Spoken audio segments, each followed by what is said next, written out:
role until a successor's named, but stakeholders want urgent change. Editor-in-chief of the Milwaukee Business Journal, Timothy Gibbons, tells WTMJ. One of its largest shareholders, an investment fund called H Partners, is mounting a proxy fight, basically trying to make him leave earlier and trying to get two long-standing board members off the board of the company. Harley-Davidson's second-largest investor blames Zeitz for the company's sharp decline in market value.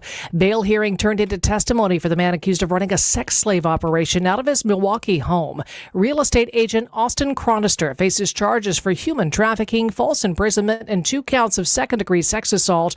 Chronister's out of custody on bond, but can only leave his home for legal matters and cannot communicate with his longtime partner, Kristin St. Pierre. Defense attorney Nicole Mueller asked St. Pierre on Friday. Did you request a no-contact order in this matter? I did not. Do you wish to have contact with Mr. Chronister? I do. Do you fear Mr. Chronister? I do not. Has he ever tried to intimidate you? No. The judge ultimately sided with the sexual assault victim and kept the bond conditions in place. Time for news about your money and the WTMJ Annex Wealth Management Market Update. Markets are sharply lower to start the week. The Dow right now off 908 points. The Nasdaq down 434. The S&P 500 down 124. Financial planning at every level. Annex Comprehensive Wealth, Annex Private Client, Annex Ignite. Details at annexwealth.com. Sports, traffic, and weather are next. Outdoor Living Unlimited, WTMJ News Time, 10:05. There's an amazing supper club in Wisconsin Dells, Ish Nala, nestled among the pines and perched above the sandstone bluffs of Mirror Lake. The beauty, the history, the service, the food, the fun. Hi, this is Bob Prosser, owner of Ish Nala Supper Club in Wisconsin Dells. I've been a part of Ish Nala since 1973, and I am so proud to continue the tradition that began in 1953. Why not enjoy a brandy old-fashioned in one of our bars, each with a spectacular view overlooking Mirror Lake, or just relax before or after dinner on one of our outdoor decks. Our Ish Nala chefs have prepared your favorites: 24-ounce ribeye, cold water lobster tails, North Atlantic salmon, and of course, Ish Nala's roast duck. Thank you for making Ish Nala Wisconsin's favorite supper club, where the only thing we overlook is Mirror Lake. I'm Bob Prosser, and I want to serve you. Confidence is knowing you're ready to handle whatever comes your way. That's what it feels like to take on your workday with Cintas. They make sure your AEDs are up to date, your fire extinguishers are tested and inspected, your floor mats are cleaned and delivered, and your workwear looks good, feels good, and is freshly laundered with the Cintas Apparel Plus program. So are you ready to take on today? Visit Cintas.com. Oh, I'm ready! And get ready for the workday. Listen up, Gen Xers. Elizabeth Banks here. The recommended age for pneumococcal pneumonia vaccination has been lowered to 50 and older, even if you're healthy. It's up to us to lead the way. We've done this before. Music videos, fanny packs, even the World Wide Web. So let's do it again and get vaccinated. We're at over 6 times greater risk for pneumococcal pneumonia compared to adults under 50. Gen X, this is our shot. Visit vaxassist.com to schedule. Sponsored by Pfizer. Time for a WTMJ Sports Update from the Gruber Law Office's One Call That's All Sports Desk. Brewers wrapped up their homestand with a 15-1 win over the A's. 6 different players drove in at least a run for Milwaukee. Milwaukee begins a 10-game road trip tonight against the Giants. Bucks forward Giannis Antetokounmpo was named a finalist for NBA MVP, ranking in the top 10 in the league in both points and rebounds per game this season. He won the award for the 2019 and 2020 seasons. Taking a look at the roads now with your WTMJ Time Saver traffic. Couple of snags out there. One is going to be a crash on the ramp from 76th Street to I-41 East. Also, the ramp from 94 East to I-41 North, right shoulder there blocked due to a disabled vehicle. Is your WTMJ 5-day forecast. After isolated showers early this morning, windy today. Some sun later on. High today 54. Mostly clear tonight. The winds have died down a little bit with a low 39. Chance of showers midday tomorrow. Maybe even some thunderstorms. Highs 53 to 60. Wednesday, partly cloudy, isolated showers with highs 60 to 68 inland. Mostly cloudy on Thursday. Again, a chance for isolated showers. Highs 59 to 68.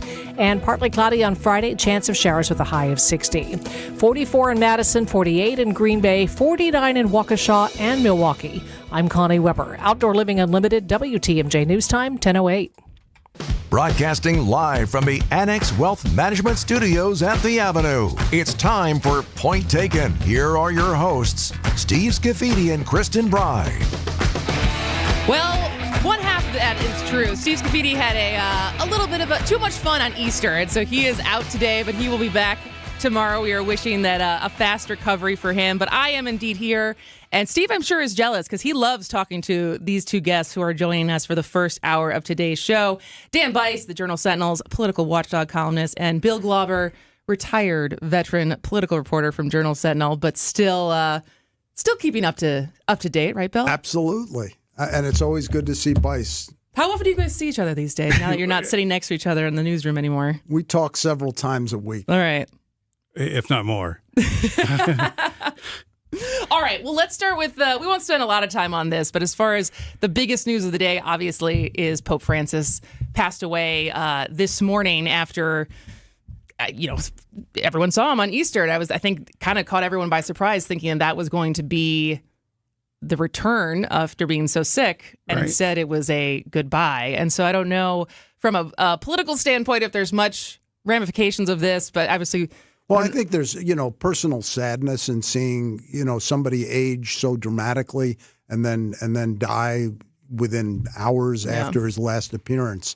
And, with Benedict, he was able to retire. That's not usually in the cards for a pope, but Pope Francis went to the end. And, it's a sad moment, also a moment of rebirth for the church as well as they, prepare to bury the pope and then to welcome a new pope. Yeah. So, as you said, I went to Rome for the first time this year. Oh, wow. Yeah. And it was very, I'm not Catholic, but it was pretty amazing and enjoyable. And I was glad I went. And, the talk is that he's remade the College of Cardinals. And so the person they'll pick in his stead will be someone like him. And, it'll be interesting to see how the church moves forward without him. Well, you were just saying as far as, was he conservative or was he more liberal? And I think some of the things that marked the last 12 years. Everyone's going to think about him as being liberal, but there are things that he is very conservative on, including saints and some very traditional Catholic stuff. But, in terms of rights of women and other things like that are of interest to us, he's been to the left. I mean, every story today is saying, how he moved the church to the left. I don't know. What do you think, Bill? I think he did, and there was obviously pushback among the American Catholic hierarchy, among some in the hierarchy who were more conservative, and that was a source of probably indigestion to the Pope, to say the least. But I think he was probably, neither of us are Catholic, so. But from an outsider's perspective, I think he will be seen as being a liberal force within the church, being more progressive. Yeah, I think he's going to be seen as moving the church back toward Vatican II. I mean, the church had been moving away from that, and now, I was just reading a story the other day about how younger people are going back to the more traditional ways, the Latin Mass and so forth. But he clearly moved us back toward it's funny to say back to the 60s, but the Vatican II was radical and changed things, the liturgy and everything, and I think he's moved the church toward that once again. Well, it's interesting what you say as far as younger people moving back towards the church, because J.D. Vance, who was there over the weekend, is a convert, right? He was not born or raised Catholic and is converted as an adult, and so is there more of a move as far as young Republicans trying to align themselves more with the church? And if so, is it specifically the Catholic Church? I think there's a movement toward more conservative religion, particularly among young men. I mean, and you talk about the politics. I have two daughters, and the guys they know, and I have one daughter who's a teacher, and she was saying just how different the young the young male students are compared to the female students. The young female students, very liberal. Young male students, very conservative. What grade does she teach? She teaches 11th, 12th grade. Oh, wow. Okay. So math, calculus, that sort of stuff. But she says in her years of teaching, it's just been dramatic in terms of how they've changed. But I think there's, younger males are looking for a place to go, and so some of them move politically to the right. I mean, obviously Trump benefited from, under 30-year-old males coming out and voting for him. Thoughts, Bill? I think the country is obviously become more conservative because of young men in particular. How it relates to religion, though, I don't really know. Yeah. All right. Well, let's take a quick break. But when we come back, we'll talk about another younger religious man, Pete Hegseth, and some of the trouble that he is in with news that broke yesterday. Our guests this hour are Dan Bice and Bill Glauber. One's currently still a reporter. One was a reporter for a long time. If you have any questions for these gentlemen, 855-616-1620, the Citing Unlimited WTMJ talk and text line. And we'll be back after this on Point Taken. Burkhardt Sporting Goods has a great reputation for producing custom team apparel. We're total team outfitters and we can handle the biggest jobs. Our success in custom team apparel led us into group and corporate apparel. Plus, we have a full selection of promotional products for employee gifts, special events, you name it. And we've made it easy for our customers to firm up their orders. The group sale web stores that we build for our customers are a simple way of gathering all the information you need. They're easy to work, easy to understand, and with them you'll have access to nearly limitless options. We've seen that most times we're better priced than our competition on the same high-quality apparel choices that the other guys offer. Plus Nike and Under Armour choices that the other guys can't get. And we offer a huge brand selection from Yeti, North Face, and Carhartt too.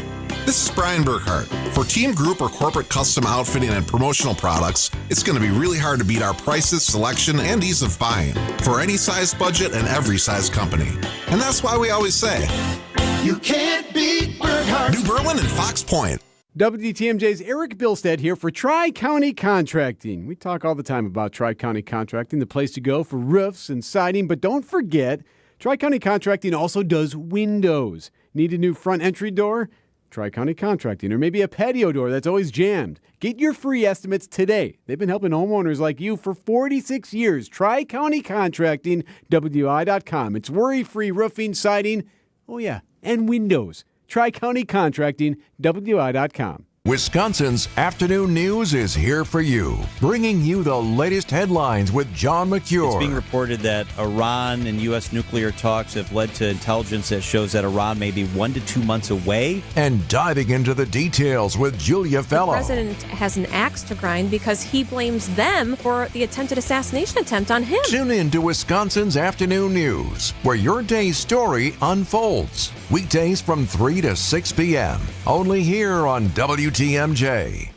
A whole day dedicated to us? No, dedicated to you, the WTMJ listener. Come celebrate WTMJ Day with us, your favorite WTMJ hosts, at a private tailgate at the Brewers game Saturday, May 17th. You can enjoy food, drinks, and hanging out with us at WTMJ. Plus, tickets to the Brewers game as they take on the Twins at AmFam Field. Get more information and secure your tickets at WTMJday.com. Tickets are going to go fast, so sign up today. We're going to see you at the ballpark for WTMJ Day, Saturday, May 17th, sponsored by Woodman's. All right, we are back at Point Taken with Dan Bice and Bill Glauber talking about, we're going to start this first half hour with more national news, maybe move into Wisconsin stuff after the bottom of the hour news. But turns out Defense Secretary Pete Hegseth was juggling two signal chats on Yemen, one that he started and one that included some of his family members.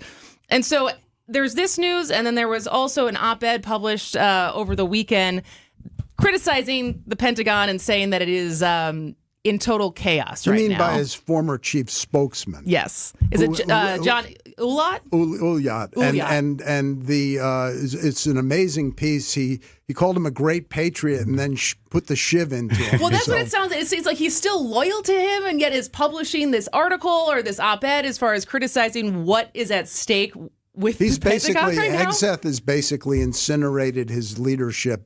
Top 3 aides were forced out, basically sent out of the Pentagon. So it's a mess. And it's not that it was. Let's put it this way: this shouldn't be a surprise. He should not be in that job. He should not have been confirmed. Well, few people realize that actually running an agency and being an administrator is something you can learn. And he obviously he's been put in a position where he's set up to fail. I mean, because he's never run much of anything in the past.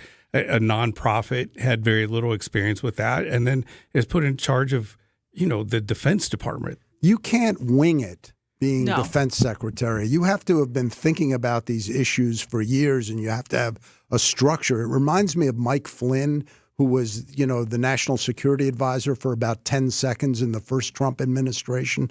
I remember seeing him give a speech at Ripon College, and I thought to myself, this guy is winging it. This can't happen. These are serious positions, Secretary of State, Defense Secretary. You have to have a whole view of the world and an architecture that you can lay down your intellectual ideas. And these people don't have it. And Hegseth, I'm telling you, it's a disgrace, and it just should not have happened.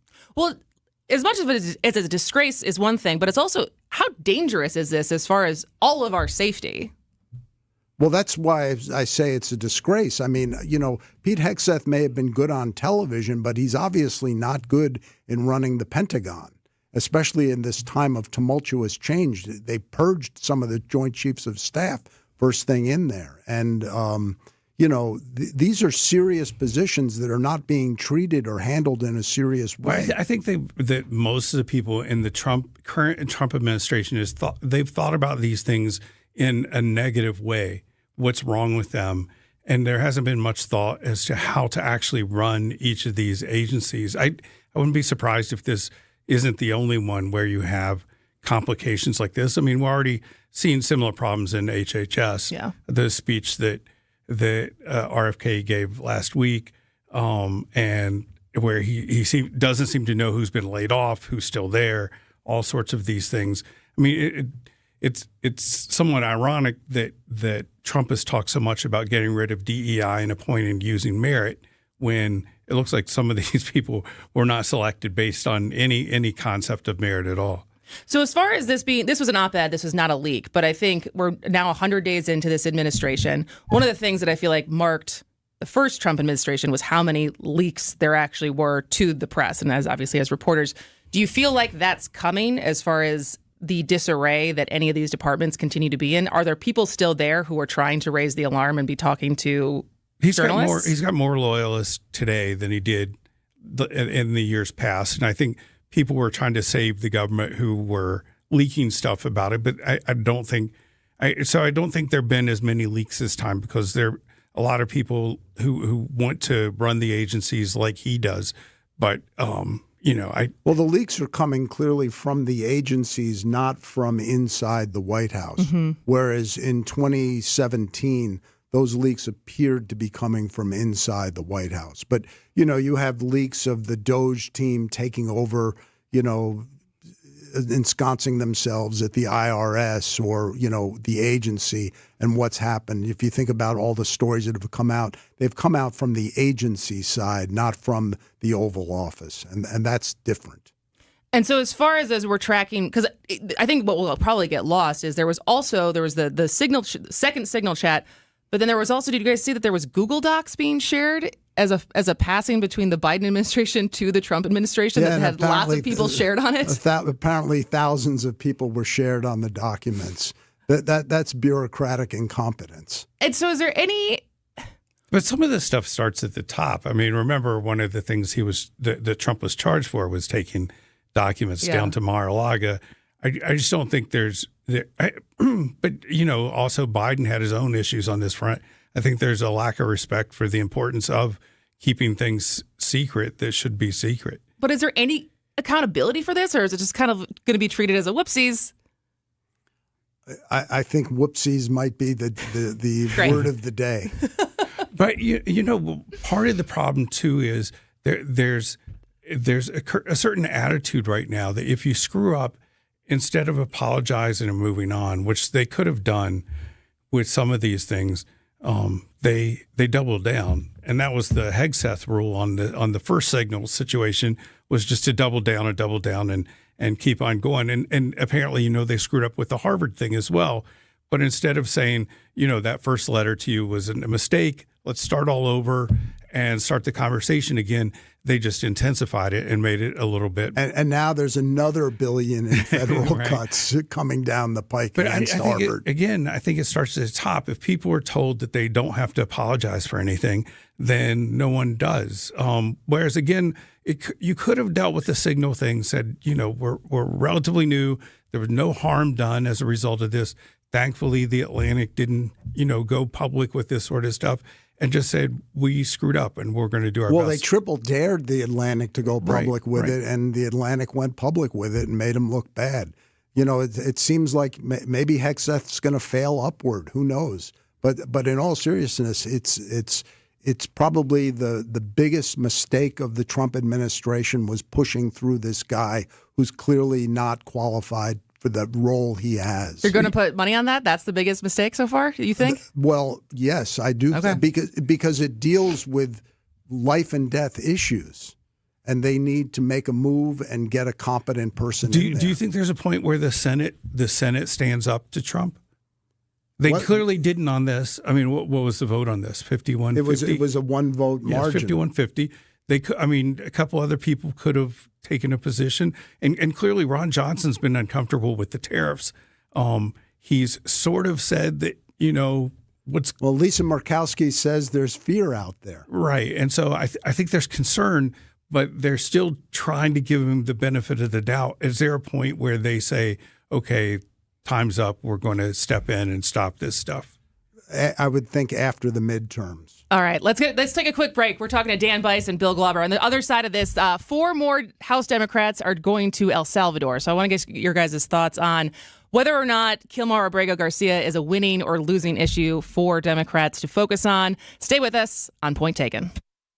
I've got a fantastic trip that I'm planning right now. I'd love for you to be with us. It's America's Music Cities for the holidays. It's early December. It's an 8-day tour of some great spots. New Orleans, Memphis, and Nashville. Check out New Orleans, the vibrant French Quarter, all decked out for the holidays. Then we're on to the amazing city of Memphis, Elvis Presley's Graceland. It is going to look absolutely fantastic. On to Nashville. We make chocolate, take a horse-drawn carriage ride, and we stay at the magical Opryland Resort. It's with Colette, the travel company I trust. We'll handle all the details for you: flights, meals, hotels, local experiences. I'm going to be there. I want you to be with us. Send me an email. I send you the information. John@WTMJ.com. John@WTMJ.com. Space is limited. We'll discover America's musical legacy wrapped in dazzling lights and seasonal decor. Let me get you the info. I'd love for you to be with us. John, JOHN, at WTMJ.com.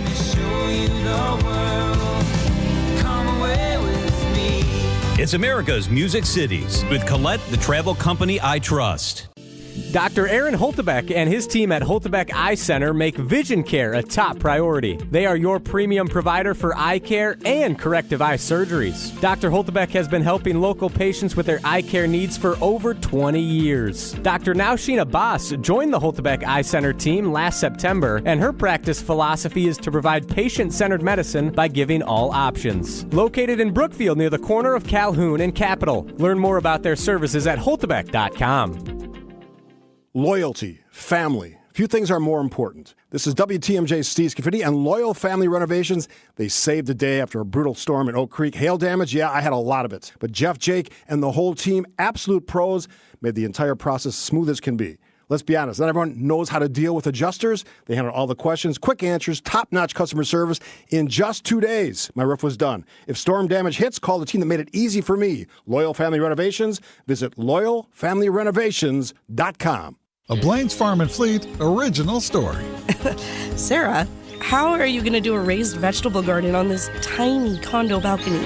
Grab that Craftsman drill and let's hang that trellis on the ceiling. We've got the value you need to do things your way. Like all pairs of Skechers, buy one, get one half price. And Scott's Turf Builder Weed and Feed, now with 25% more coverage per bag, just $59.99 after $10 rebate. Upside down tomatoes, here we come. Blaine's Farm and Fleet, being original. From the post-game show to the morning show, there's no rest for baseball and Dominic Cotroneo. I was like a kid on Christmas Eve. I couldn't sleep last night. I was just so excited to get ready to watch games that count. Dominic Cotroneo is our Brewers 360 guest every Monday morning at 8:45 on Wisconsin's Morning News. There are some roster decisions I do want to break down here, and then we'll get into the lineup. Brewers 360 is sponsored by Outdoor Living Unlimited and Big Fish Contracting.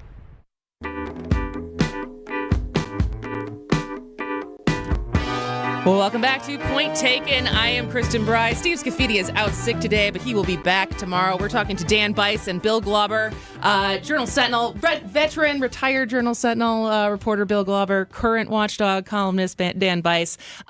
So I just wanted to get your guys' thoughts because we keep hearing more about Kilmar Abrego Garcia and the other Venezuelan men who have been sent to El Salvador.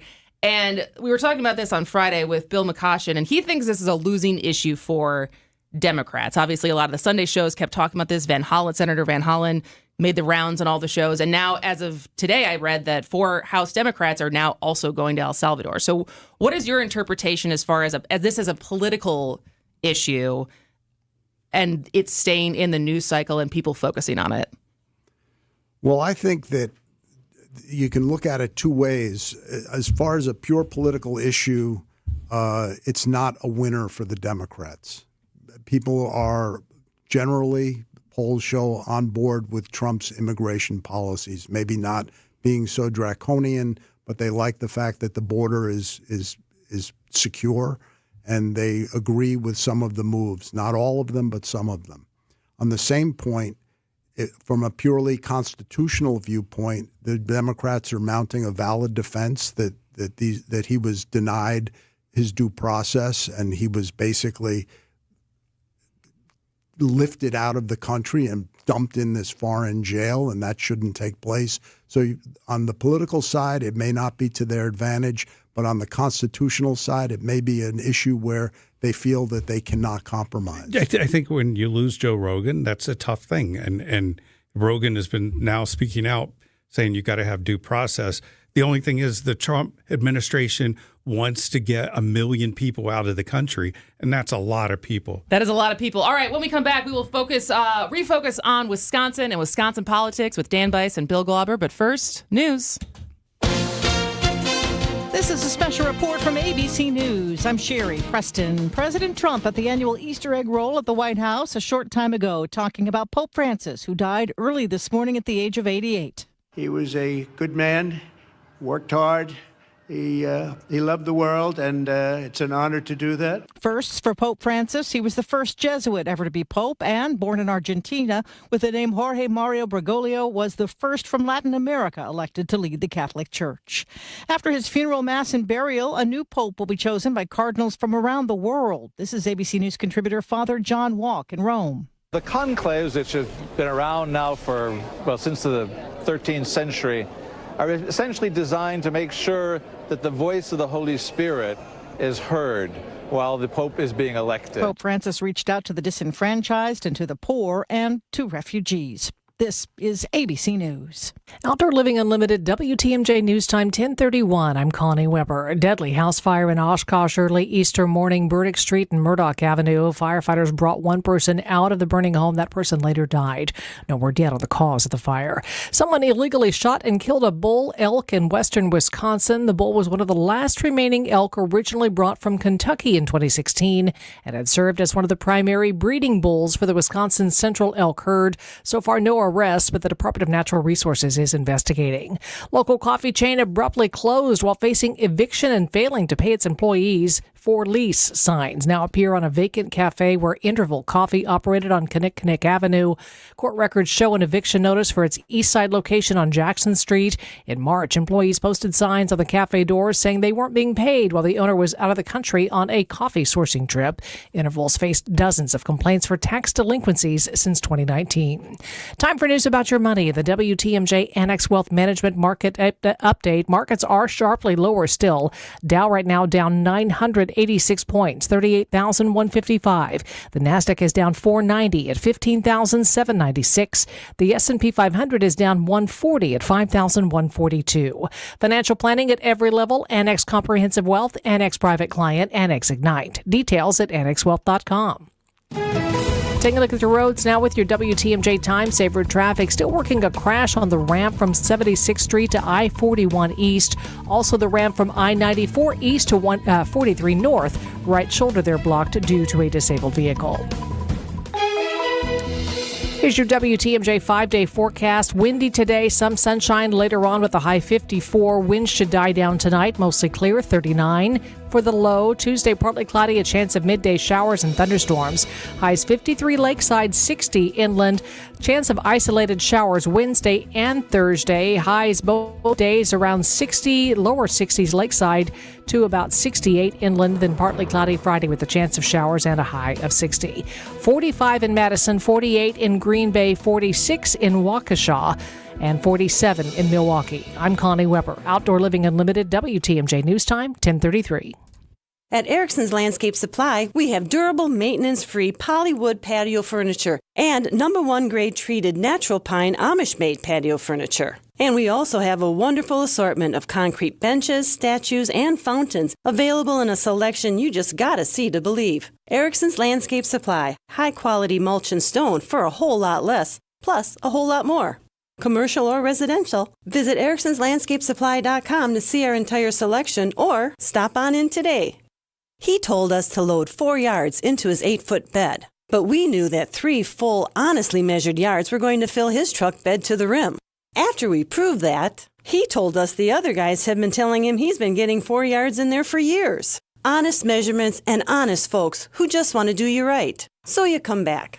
Erickson's Landscape Supply, high-quality mulch and stone for a whole lot less. Commercial or residential, visit ericksonslandscapesupply.com to see our entire selection. Hi, this is Julie Coombs and Cindy Storm Fisher with Storm Fisher Investment Group. Are you a retiring professional worried about the direction of our economy, about making your money last? Come see what we can do for you. Let us show you how we take care of you to help you have a great retirement. We are at 262-796-8400 or stormfisher.com. See you soon. Securities offered through Osaic Wealth Inc. Member FINRA SIPC. Advisory services offered through Osaic Advisory Services LLC. Osaic Advisory. Osaic Wealth and Osaic Advisory are separately owned, and other entities and/or marketing names, products, and services referenced here are independent of Osaic Wealth and Osaic Advisory. It's Debbie Lazaga, and I'm so excited because I've chosen Kohler Services to transform my old bathtub into a beautiful new Luxstone shower this month. Kohler Services makes it so easy. They came to my home, took measurements, and answered all of my questions. I was able to feel the crushed stone wall material and design my custom shower. I can't wait for my installation. You can request your free quote for a custom Kohler Luxstone shower by visiting KohlerServicesWI.com. That's KohlerServicesWI.com.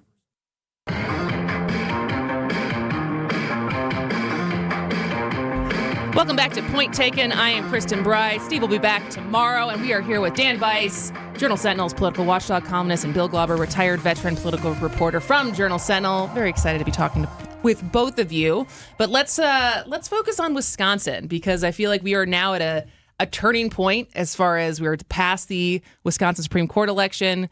After in November, everything moved to the right, then everything moved to the left. Now we have Ben Wickler stepping down and new rules in the Republican Party that they can oust different leadership. So Brian Schimming's days might be numbered.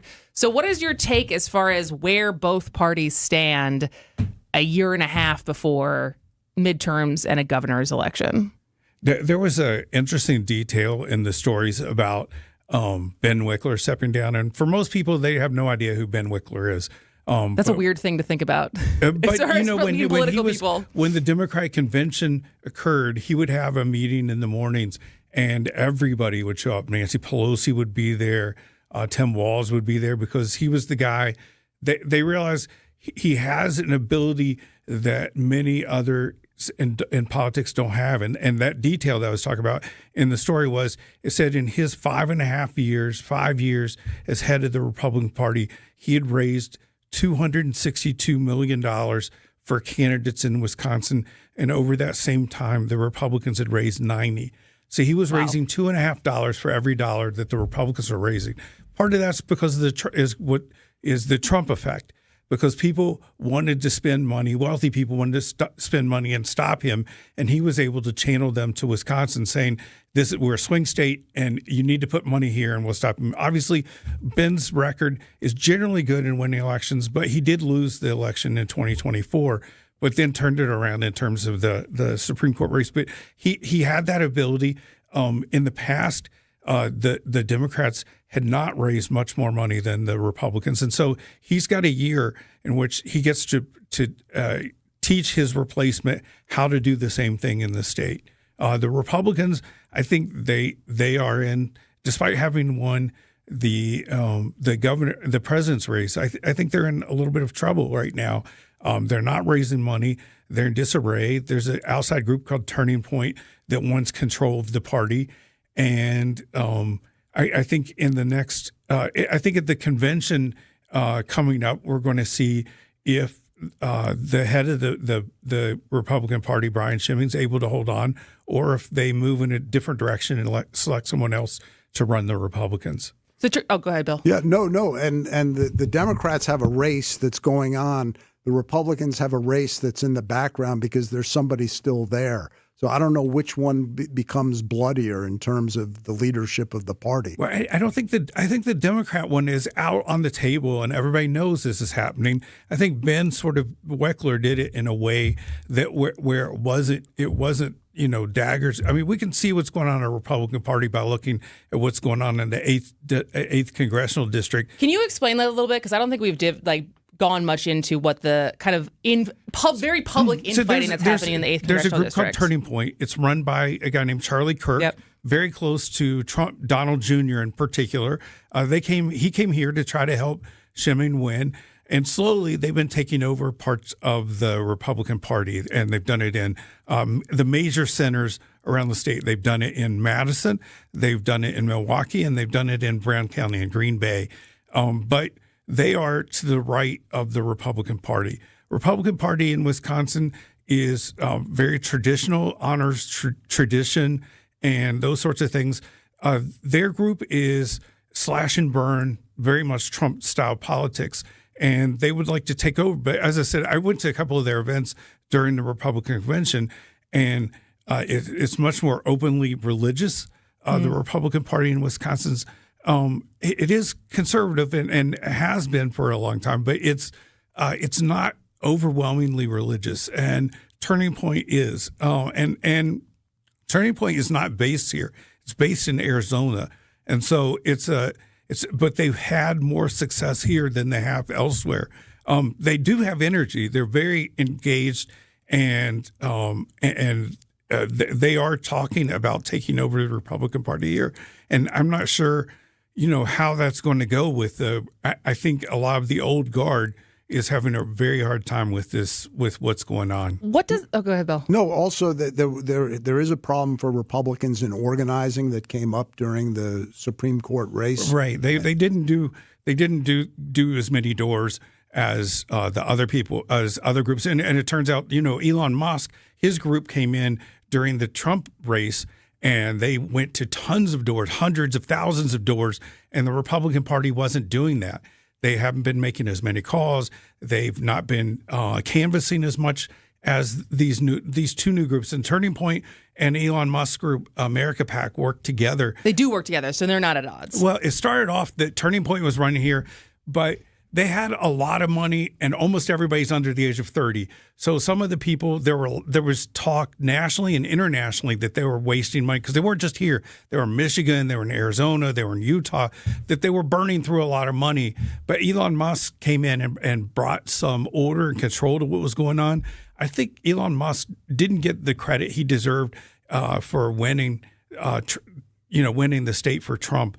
In the Supreme Court race, his impact was positive until he made himself front and center, and then things fell apart for them. I don't think they were going to win, but again, he brought organization, and they, at my house, I probably had 6-7 people come to my doors, and they were, first of all, the Republicans were all from America PAC. They weren't from here. They were from around the country, but they were engaged and they were doing their work. And, that's what's needed right now for the Republicans. They aren't doing the work and they're losing state races. They've lost many seats in the legislature, and there's a great deal of concern that they could lose control of the legislature. And that would be huge. The Republicans have had control of both houses for some time now. This isn't the Scott Walker turnout operation anymore, which was known nationwide for being able to turn out voters in that period when he was governor. This is a different Republican Party, in some ways damaged in terms of the nuts and bolts and this group mechanics. does not have a great deal of respect. Turning Point doesn't have a great deal of respect for the Republicans who are in charge right now, Scott Walker or Reince Priebus or any of the people who helped build the so-called cheesehead revolution. So you have this. There was a weakness, and this group has stepped in and taken advantage of it. And I assume that they're going to be moving into some of the smaller counties as well. But it was a smart thing to take over Milwaukee and Madison and Brown County. And so when you say take over, and then we're going to go to a break, but when you say take over those counties, is it appointing people who aren't from elections. Wisconsin? They have elections. No, they're from here. Okay. And they're electing people who are generally younger. Okay. Who are interested in. Do you know Charlie Kirk at all? Yes. Yeah. So, it's his style. It's his style. Charlie Kirk started off trying to encourage college students, to become conservatives and Republicans. And this group grew out of that. And so the idea is that the Republican Party got too old and it's following its own traditional ways, and they're not doing enough to energize young people. And so they thought that they were compromising too much. They were too much like Mitch McConnell. So this group is rejecting those people. But in Wisconsin, it's the people like Brian Schimming who've been around for a long time. I met Brian Schimming in 1992 when he was working for David Prosser, and he's been a stalwart within the party and has helped lead things. But he is not a great fundraiser. And he doesn't have a lot of great new ideas. And so this group has said, we're going to come in and make the party younger, and we're going to be a little brasher, and we're not going to compromise with people on the other side. It's also interesting. He's the first paid leader of the party. The Democratic Wickler, goes in a tradition of being paid to lead the party, but previously it was a volunteer position. Oh, yeah, I forgot about that. So Schimming's been paid, more than $100,000 a year. And, earlier this year, it was just really embarrassing to look at how much each of the parties had raised in the first campaign filing in January. On the one side, you had Wickler, who was raising millions of dollars right away because they had to turn around right after it was impressive. Right after the most expensive presidential race in history, they turn around and, for Susan Crawford to raise there's more than 100,000 people from all 50 states gave, nearly $30 million to this person that most of them don't know. Yeah. But they trusted Wickler to give the money to win the election. And, one thing that people kept on, they didn't remember about the Supreme Court race, and it's the most important thing about the race was, in 2020, when Trump lost, he filed 4 lawsuits here. And if the Supreme Court had gone along with him on 1 or 2 of those lawsuits, the result would have flipped. He wanted to throw out hundreds of thousands of ballots. And as a result of the court being as it is, it was a 4-3 vote. It was only Brian Hagedorn who prevented that thing from going through. We got to go break really quickly, but we are here with Dan Bice and Bill Glauber on Point Taken. First class isn't as cheap as coach, and you can't buy Prada for a fruit of the loom price. But while they last, you can buy high-end Beauty Rest Black and Sealy Posturepedic mattresses for nowhere near high-end prices. Hasseless Mattress is clearing out a handful of premium floor models. These are the best of the best, and now you can get them for way less. Like a Beauty Rest Black LX Hybrid was $3,599, but now it's just $971. Or a Sealy Posturepedic Golden Acres pillow top was $1,093, but the floor model is just $546. Visit any employee-free, hassle-less showroom and test your favorite floor model without salespeople breathing down your neck. You won't find these mattresses priced this low anywhere else. It's like buying a Lamborghini for $10,000 just because it sat on the showroom floor. Only a few floor models are available at each Hasselless mattress location, and when they're gone for good. Find an employee-free showroom near you at hasselless.com. Welcome to The Knowledge Brokers, our weekly feature covering the dynamics of the insurance market and how it affects Wisconsin businesses and residents. Sponsored by the original Knowledge Broker, R&R Insurance. And joining us today, Jeff Salazinski, Vice President of Insurance Operations. Jeff, we're one quarter into the year, so how's the insurance market looking for businesses or for personal insurance buyers? What are you seeing out there? Thank you, Vince. Nice to be here. For most insurance companies, they had a nice year. Underwriting earnings were generally strong and investment income was up as well. This almost always translates into some price relief for buyers in the market. Let's break it down. First, the good news. For many buyers of property insurance, cybercrime insurance, and workers' compensation insurance, they're seeing price decreases. Now, the not-so-good news.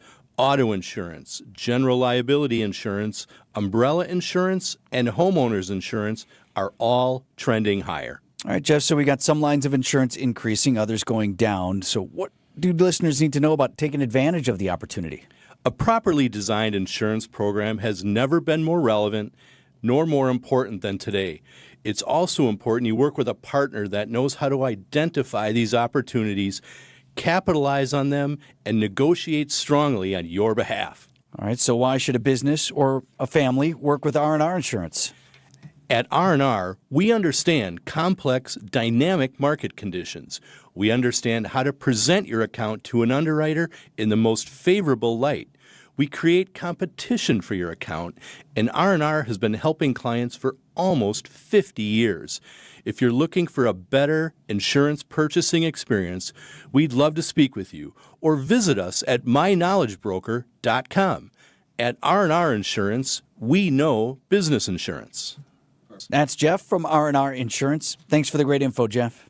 Get started with your no-hassle refi checkup by clicking on the blue button at Accunet.com.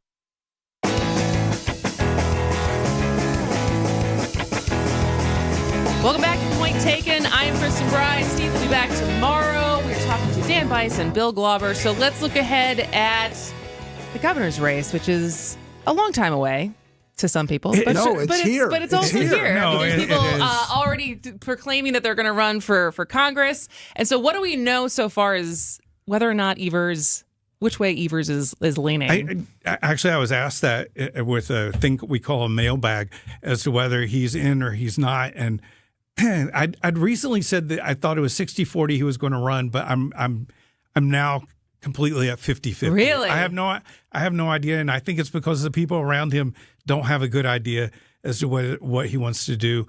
The advantage is he looks just like he did 15 years ago.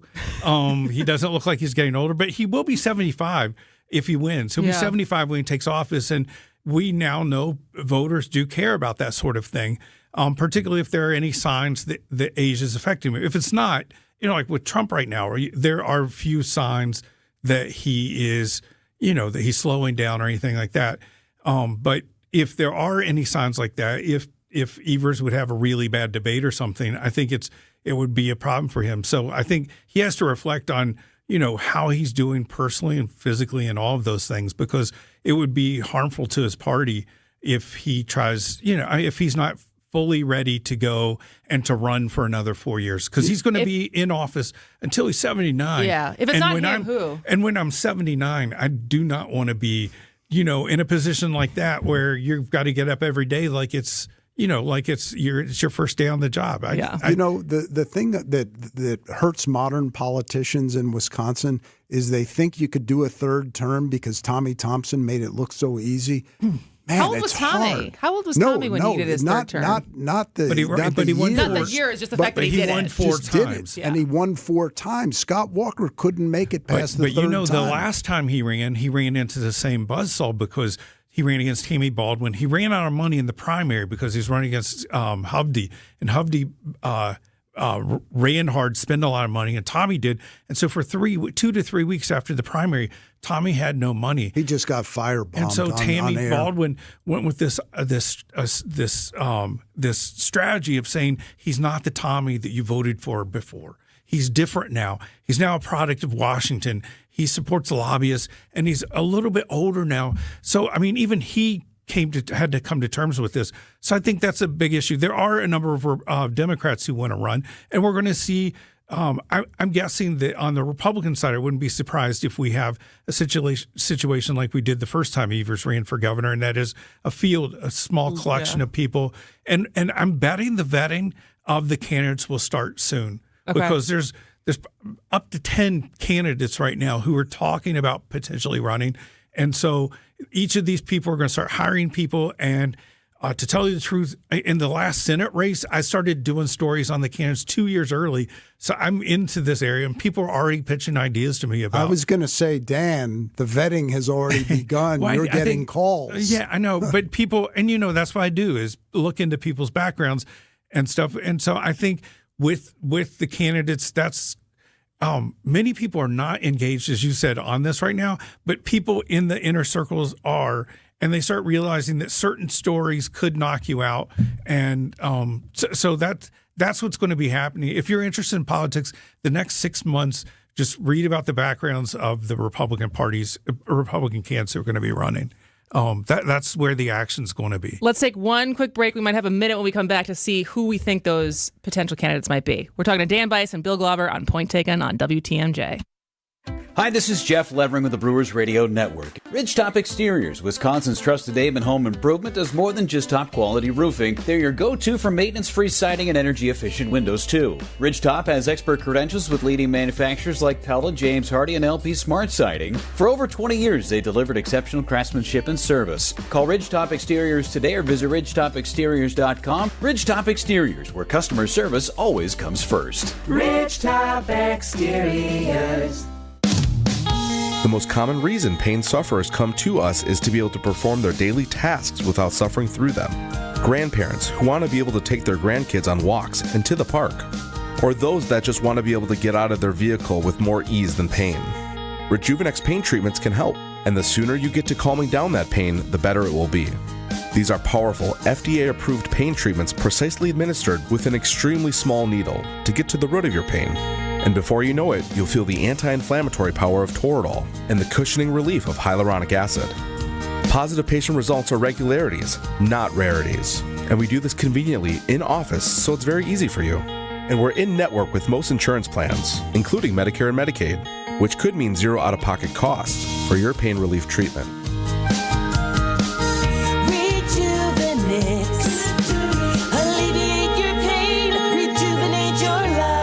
Rejuvenex.com to request your free pain evaluation. Wisconsin's afternoon news is here for you, bringing you the latest headlines with John McCure. It's being reported that Iran and U.S. nuclear talks have led to intelligence that shows that Iran may be 1 to 2 months away. And diving into the details with Julia Fellow. The president has an axe to grind because he blames them for the attempted assassination attempt on him. Tune in to Wisconsin's afternoon news, where your day's story unfolds. Weekdays from 3 to 6 p.m. Only here on WTMJ. WTMJ, W277CV, and WKTI HD2 Milwaukee. From the Annex Wealth Management Studios, this is News Radio WTMJ, a Good Karma brand station. All right, we got about a minute left with Bill Glauber and Dan Bice. It's just your predictions on who might be running. Let's start with the GOP for governor, since we know that is an open seat. Well, I think Tom Tiffany has been running and is going to run. He didn't have a staff. I think, what's the guy, Washington County, Joe Showman? Joe Showman. Showman's in. We talked about Bill Berrien. He's an attractive candidate. He's got money. He's got a military background. Fits the profile. He fits the profile, but as I've told a lot of people, so did Tim Michaels. And you would think he would be a prominent person going in. His one big problem is he's strongly tied to Nikki Haley, and will the Trump people hold that against him? They didn't hold it against J.D. Vance. Right. I mean, that's what, do they end up forgiving him for that reason? And I don't know. Who are some others? What do you think? Have we heard the last of Hovde? Hovde's, I think, the wild card. Hovde has a lot of money.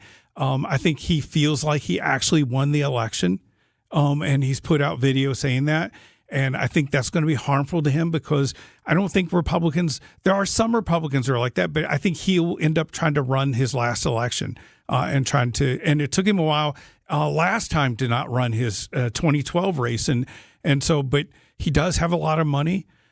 He has more money than I thought he did. And he gets more. He keeps getting more. And I think that he's got a great deal of interest. And he also fits the profile too. I mean, he's a businessman who has money and would like to run things in the state. As I said, on the Democratic side, the big question is, Tony Evers has to decide pretty quickly whether he's going to run again because it takes money to run these things. And even though we were kidding about how far away it is, it really isn't. A year and a half is not a lot of time. The guy who could lasso a lot of money quickly is Ben Wickler. Yeah, so we'll have to see. Next time we have you back, maybe we'll have more information on the Democratic side for the governor's race. But as always, gentlemen, thank you so much for spending an hour with us. He is Bill Glauber and Dan Bice. I'll look out for Bice's next article, and I'll look out for Glauber on the golf course. Absolutely. Thanks, guys. News is next. Here's comedian Howie Mandel for hands-free Cozy Fit Skechers slip-ins. Yeah, I'm holding a new Cozy Fit Skechers slip-in sneaker, and first of all, I barely know I'm holding it. It's that light. You see, Cozy Fit is a cool new sneaker where the upper is made of a soft quilted material. It's kind of like a little puffer jacket for your feet, except it looks like a super stylish sneaker. Introducing new Cozy Fit Skechers slip-ins, the latest comfort creation from Skechers. You can find Cozy Fit Skechers slip-ins at a Skechers store, Skechers.com, or wherever stylish footwear is sold. Protect your home and auto with a bundle from Progressive so you can stop worrying about them and invent new things to worry about, like snakes in your bedroom. Sure, that sounds incredibly irrational, but now that we've mentioned it, you are a little worried. The odds of one snake, let alone snakes plural, are so slim. But you might want to check. Oh, you're not near your bedroom. Guess you'll just have to sit there and worry about it. So let Progressive protect your home and auto, because you've got enough to worry about. Progressive Casualty Insurance Company, affiliates, and other insurers. Not available in all states. Hi, this is Julie Coombs and Cindy Storm Fisher with Storm Fisher Investment Group. Are you a retiring professional? Worried about the direction of our economy? About making your money last? Come see what we can do for you. Let us show you how we take care of you to help you have a great retirement. We are at 262-796-8400 or stormfisher.com. See you soon. Securities offered through Osaic Wealth Inc. Member FINRA SIPC. Advisory services offered through Osaic Advisory Services LLC. Osaic Advisory. Osaic Wealth and Osaic Advisory are separately owned, and other entities and/or marketing names, products, and services referenced here are independent of Osaic Wealth and Osaic Advisory. The Midwest's best baseball and softball training facility and retail center is here in New Berlin, and it's ready for you and your team. From little leaguers to hardcore players and trainers, this is the place you'll want to be. You can't beat Burghardt. You just realized your business needed to hire someone yesterday. How can you find amazing candidates fast? Easy. Just use Indeed. Start at Indeed.com/credit. The place you want to go. Lynch McWanago. Nobody sells for less than Lynch. Time for the Brewers to strike that ball right into the bay. The air into right field, it's deep. He's a spectator. It is sailing. It is gone. Christian Yelich. Our coverage against the Giants starts tonight at 8:10 on your home for the Milwaukee Brewers. 620 WTMJ, Milwaukee.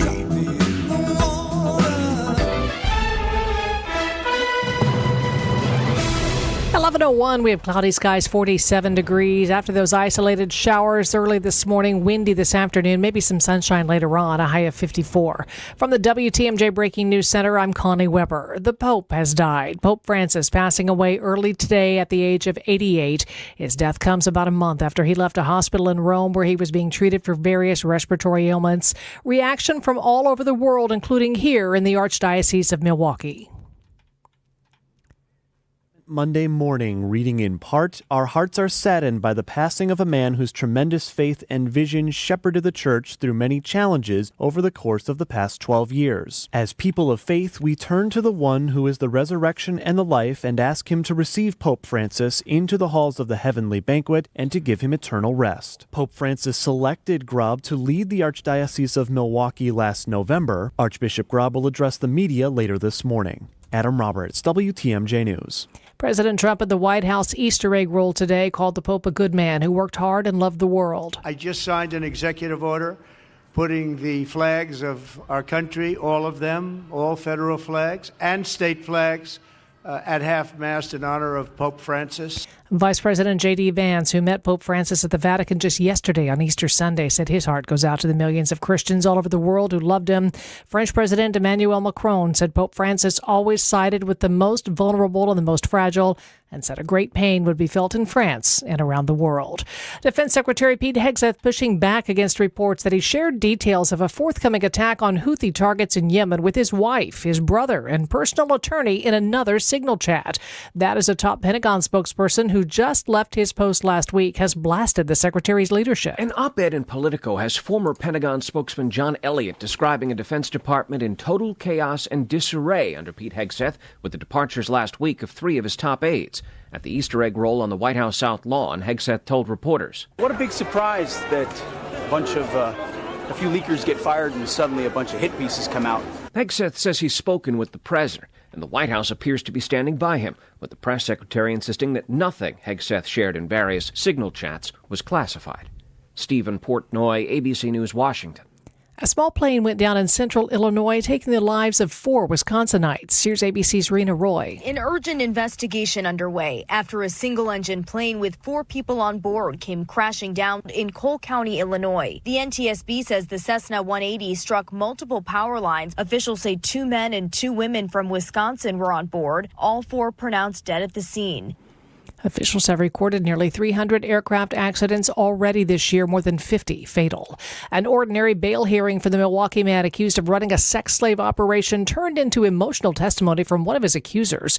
Real estate agent Austin Chronister faces 4 felonies for allegedly assaulting women's slave numbers, making them wear collars and violently assaulting them. Chronister's out of custody on bond with a 24-hour curfew and no contact order with his girlfriend. His accuser testified on Friday. I know that this is part of the judicial process, but it breaks my heart that there's a possibility that they could talk again. And additionally, the only reason that I'm really able to sleep at night is knowing that he has to stay in one place and he cannot leave. The judge kept the bond conditions in place.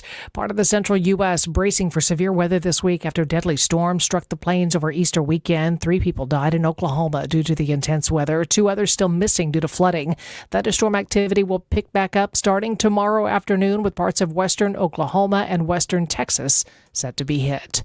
Time for news about your money and the WTMJ Annex Wealth Management Market Update. Dow is down 1,087 points. The Nasdaq is down 507. The S&P 500 is down 150. Financial planning at every level. Annex Comprehensive Wealth, Annex Private Client, Annex Ignite. Details at annexwealth.com. Sports, traffic, and weather up next. Outdoor Living Unlimited, WTMJ News Time, 11:05. You've got several kids, or your job and other commitments keep you buried with work. Meanwhile, the clutter is piling up at home. How can people stay tidy when their lives are in chaos? We have a solution to help you chase away the chaos. Yes. He's Dan, and I'm Katie. Together, we're Inspired Closets. Our team at Inspired Closets can more than double your closet storage space via gorgeous closet renovations. And our true lifetime warranty makes it a no-brainer. Get started today at InspiredClosetsMilwaukee.com. Inspired Closets. A wife and husband team. $1 doesn't buy much unless you're spending it at Griffin. For just $1 over cost, you can buy brand new tires from us. This is Jim Griffin. Any major brand, $1 over our cost with free tire repair and lifetime rotation. We'll even show you the invoice to prove it. Our only requirements, we put them on for you. Buy one or the whole set. The dollar deal from Griffin. Milwaukee, Waukesha, Fort Atkinson, and Jefferson. Griffin. The buck stops here. The deals on tires don't. That's Griffin. Not combinable with other tire offers. UW-Madison is one of the country's leading hubs for supporting life-changing research and building a skilled workforce. An investment in UW-Madison helps make a healthier Wisconsin, build strong businesses, and win the war for workforce talent, not just at Madison, but across our entire state. Visit uwalumni.com/UW5 to tell your legislators to support UW-Madison in the Wisconsin state budget. That's uwalumni.com/UW5. Paid for by the Wisconsin Alumni Association. St. Vincent de Paul Thrift Stores has been voted the Milwaukee Journal Sentinel's Best in Thrift. So to all who voted for us, thank you. And to those who haven't yet been here, there are so many items to explore. And at thrift store prices, you can find a really great deal. At the same time, you'll be helping us help others, sometimes folks right in your own neighborhood. St. Vincent de Paul thrift stores on Highway 100 in Layton and Greenfield, 23rd in Lincoln, and 76th and Bradley Road in Milwaukee. You're gonna love it, St. Vincent de Paul.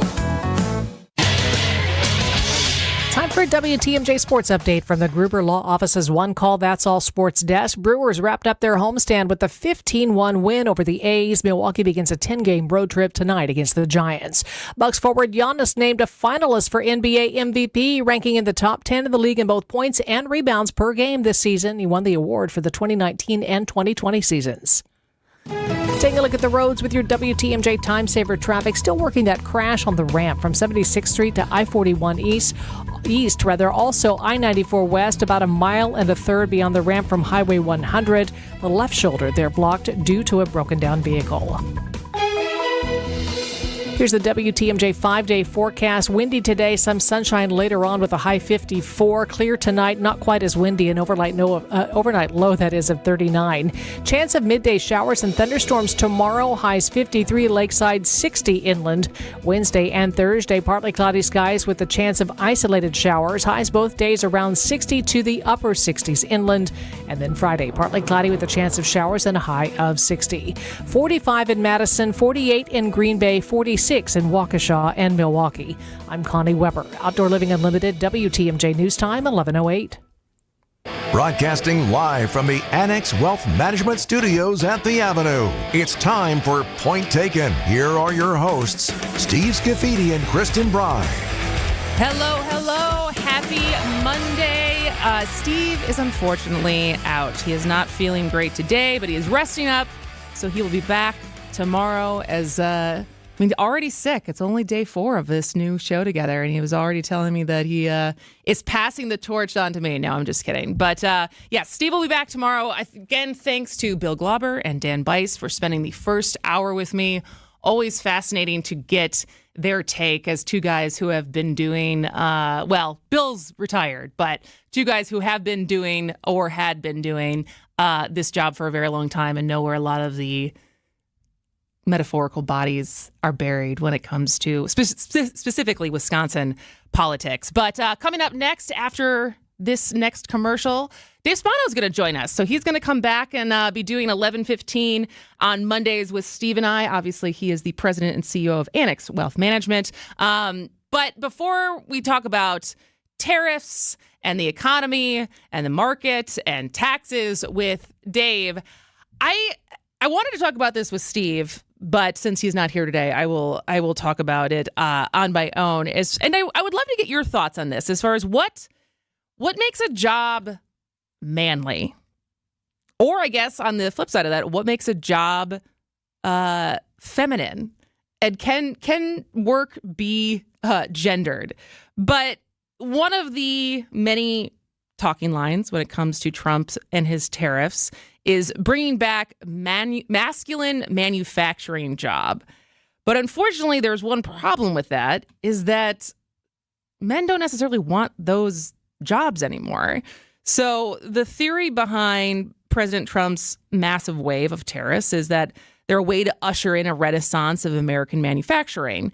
And, maybe, and we were talking about in the first hour about turning points and Charlie Kirk and a traditional, more religious Christian side of conservative policy and, making America similar to the 1950s again, at least labor-wise. And we think about the Industrial Revolution and how that brought American workers from rural farms into urban factories. But then obviously we all know over the last several decades, those factory workers have found new homes, not all, but lots. And in services, in hospitality, in tech, and healthcare, and American manufacturing has declined. And whether that was by choice or people who didn't, were sad that those jobs went away, but they did.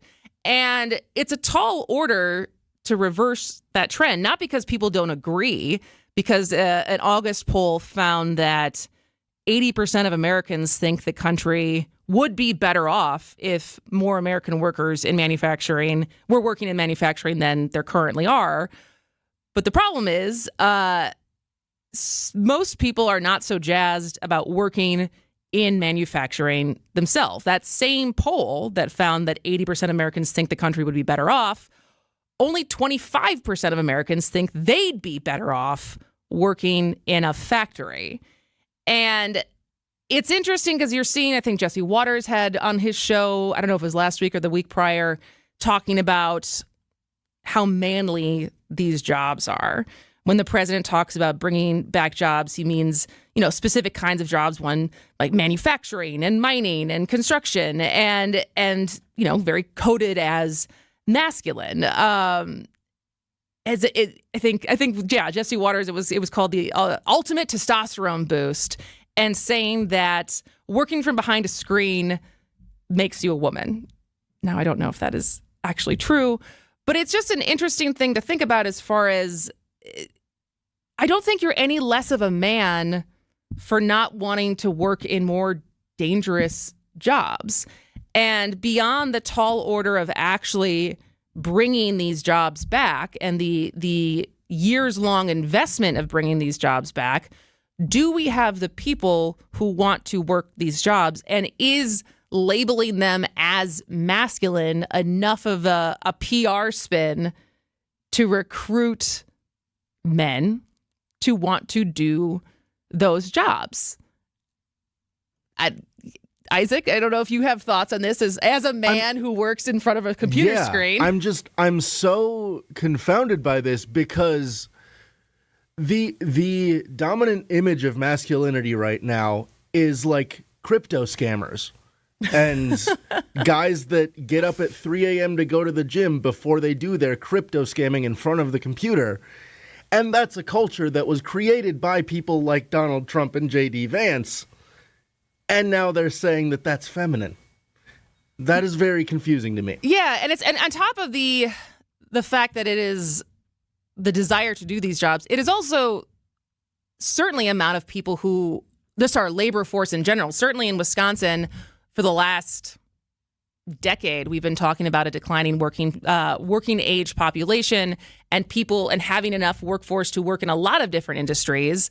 That do we have the desire and even the amount of people who can fill these jobs if and when we were to bring them back? So I'm going to actually ask this of Dave Spano when we come back, because I would love to get his thoughts on this, along with tariffs. And also there are the IMF and World Bank have meetings this week, and I'm guessing that the number one thing that people want to be talking about during those meetings this week is going to be tariffs. So we will get his opinion on all of that after this on Point Taken. Are you okay? I'm fine, Nicole. Just fine. Arvid, what's wrong with Ben? He's in love. It's true. I'm head over heels in love. With Milo. Who's Milo? He's talking about the Milo bedroom at Penny Mustard. You're in love with a bedroom set. What's not to love? Milo has everything I've ever wanted and more. Milo certainly is a handsome bedroom. Rugged and stylish. Old school and contemporary. It was love at first sight. Aw, that's sweet. Is it, though? And since Milo is handcrafted from solid wood, we'll always be together. Actually, the Milo bedroom is built to last for generations. So you're saying there's someone else? Well, yes, eventually. Oh, Milo, how could you? Fall in love with the Milo bedroom, featuring a platform bed, 6-drawer dresser, mirror, and 3-drawer nightstand, starting at $52.09 at Penny Mustard. Showrooms in Milwaukee and Chicago. PennyMustard.com. Lovable versions of what people want. Penny Mustard Furnishing. Get the beat of the Bucks straight from a fan favorite and Bucks legend. Welcome to the fantastic voyage. Marcus Johnson, the captain of this vessel. Tap into Here District with Marcus Johnson, a Bucks Plus audio production. My first mate, Chris Johnson, the only father and son tandem. Your weekly pulse on the Milwaukee Bucks and conversations with the biggest names in basketball. This week, Marcus and Chris give playoff reactions on the pod. Find Here District now on Bucks.com/plus, the Bucks app, or wherever you get your podcast. All right, a whole day dedicated to us? No, dedicated to you, the WTMJ listener. Come celebrate WTMJ Day with us, your favorite WTMJ hosts. We're going to be having a private tailgate at the Brewers game on Saturday, May 17th.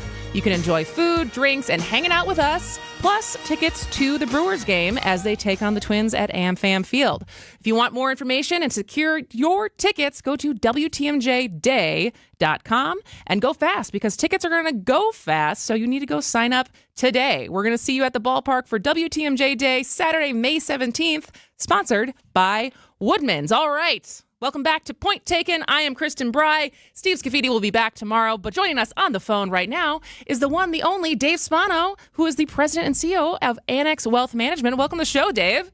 Yeah, thanks for having me. Absolutely. So I was seeing this morning, I was unaware that this is the big week for global finance leaders who are coming to Washington and the IMF, World Bank meetings, and I'm assuming that the number one conversation that's going to be happening is trade deals. Would you agree with that?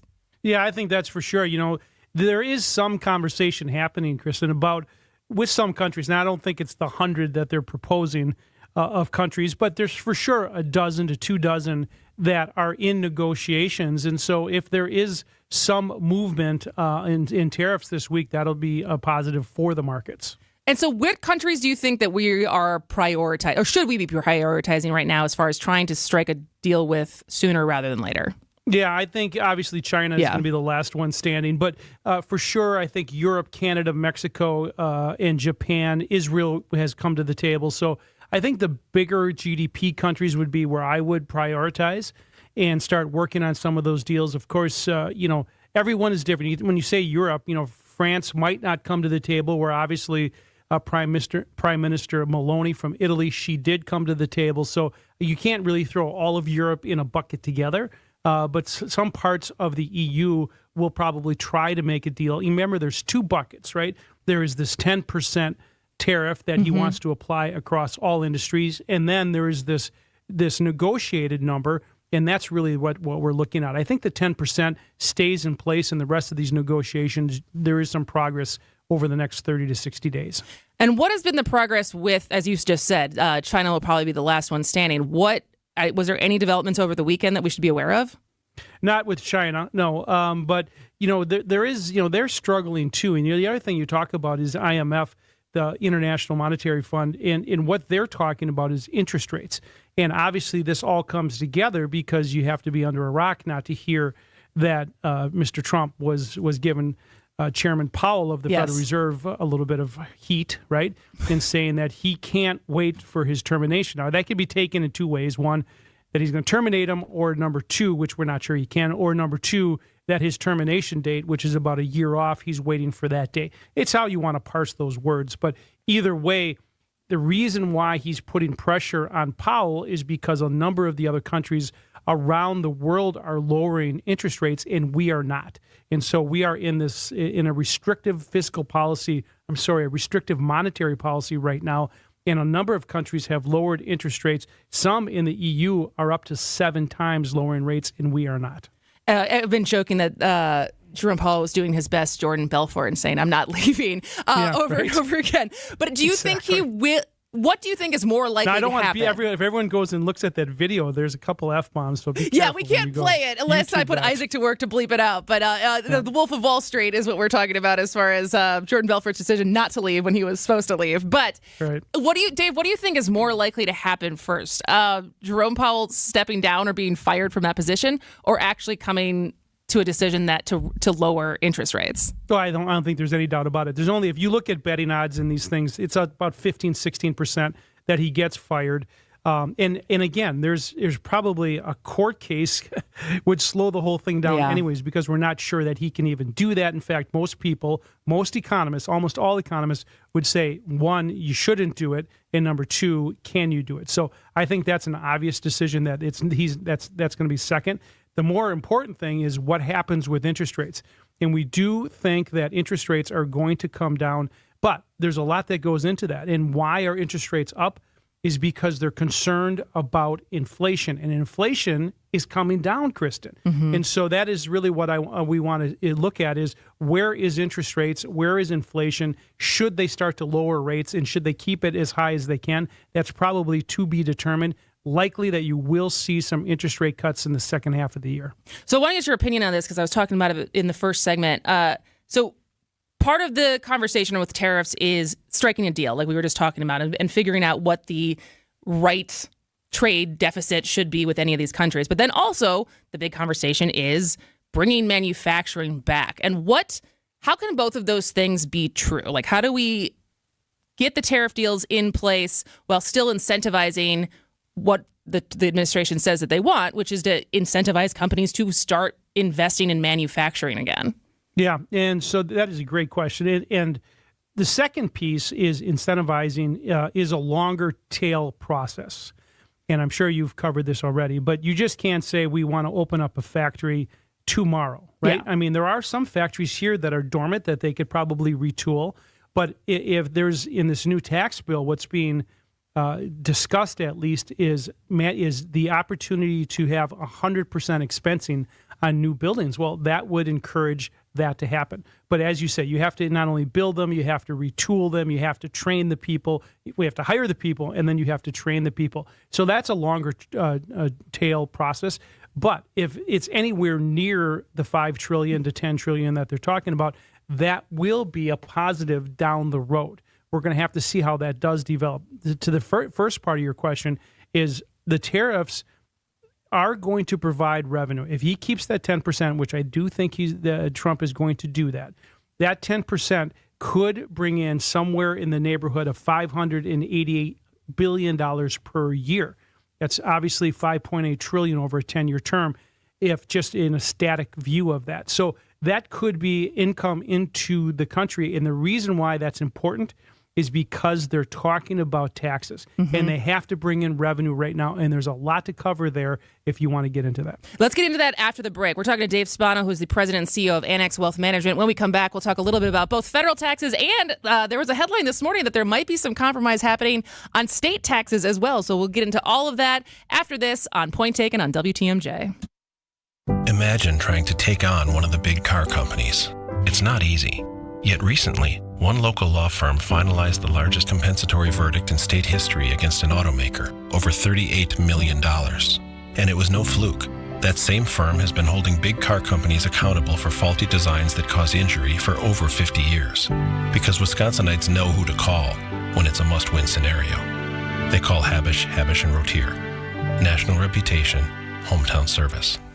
If the amazing regenerative treatments at QC Kinetics provided relief for former pro football player Bobby Carpenter, imagine the potential for your aching joints. So my knee had been bothering me for a while. I played football for a number of years. I looked at talking to some doctors when I need to potentially have surgery, and I decided hey, let's check out QC Kinetics. I go in there and they look at the knee. Hey, here's the program that we can put you through. That treatment takes your body's own healing properties and concentrates them at the root of the pain.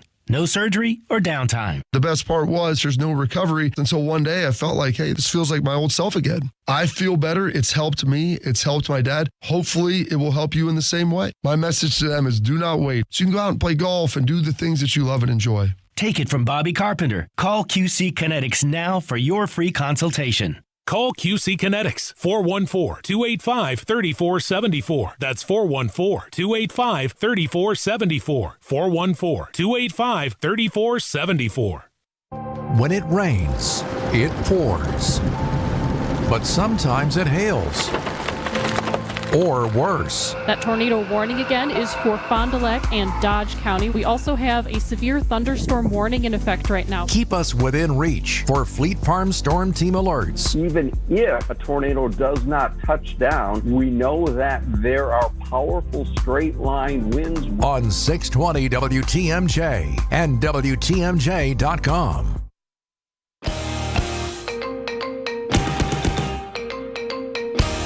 Well, welcome back to Point Taken. I am Kristin Brey. Steve is out today. He will be back tomorrow. We're talking to Dave Spano, the president and CEO of Annex Wealth Management. And actually, Dave, before we start talking about taxes specifically, we had someone on the text line ask, how does a tariff bring money into the country? And so as we all are learning about tariffs, sometimes for the first time, we do know that a lot of times it gets passed on to the consumer, but how does the government actually be collecting this money, and how do they decide what they would spend that money on?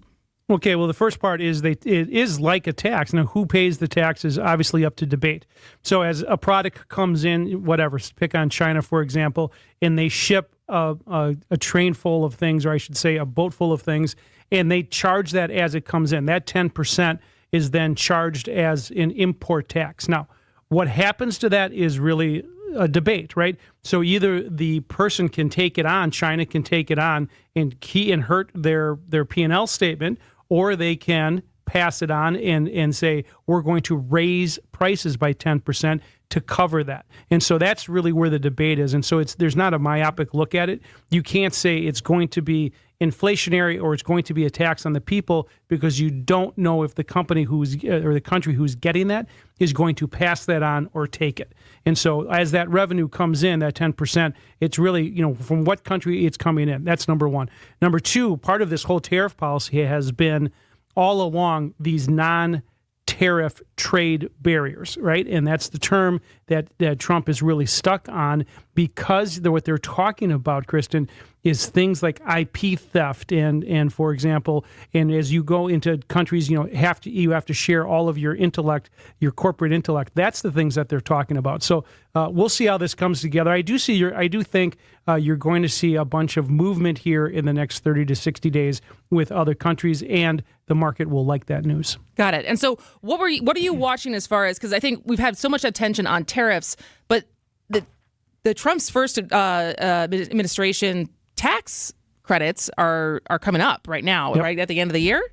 Yep. And so as far as where are we as far as what you've followed with Congress and what they're planning to do when it comes to tax policy? Yeah, so and it's a great question. It's probably not going to be able to get it done in 90 seconds. Yeah, exactly. But what I will tell you, 2 minutes.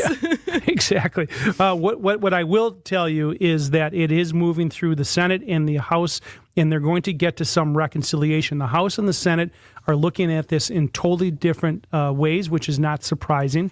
But one of the things that is happening right now, when we talk about debt in this country, is a normal percentage of revenue to GDP is 17%. So 17% of our country's GDP usually comes in from tax revenue.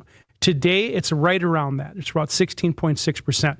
The problem is spending, the 60-year average for spending is just under 20%, 19.8.